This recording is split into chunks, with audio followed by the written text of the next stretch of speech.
hurmatli tadbirkorlar, mana bugungi kelgusi yig'ilishimizning ma'nosi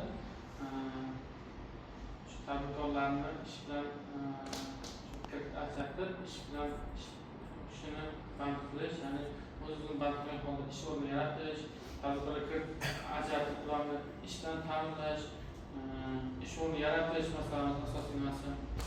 Shu bo'yicha yig'ilish qilyapmiz. Kimda qanday muammolar bor, mijozlarga qanday kredit ajratish kerak, yo kredit ajratishda muammolar bormi?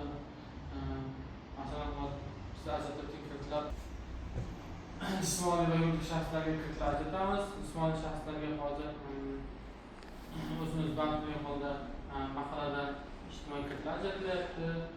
U ham o'zi band bo'lyapti, to'g'ridan-to'g'ri ham ish bilan ta'minlanyapti, ham tadbirkorlikning ilk bosqichini boshlayapti.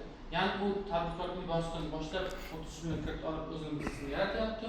Undan keyin yoniga yana ish o'rnini olib, yakka tadbirkor qilib ochib, yanada ish o'rinlarini yaratyapti. Undan ko'ra bu imtiyozlardan oxiri, ya'ni ish o'rinlarini ko'paytirib, shu davlatimizga ham o'ziga ham boshqalarga yordam ko'mak ko'ryapti.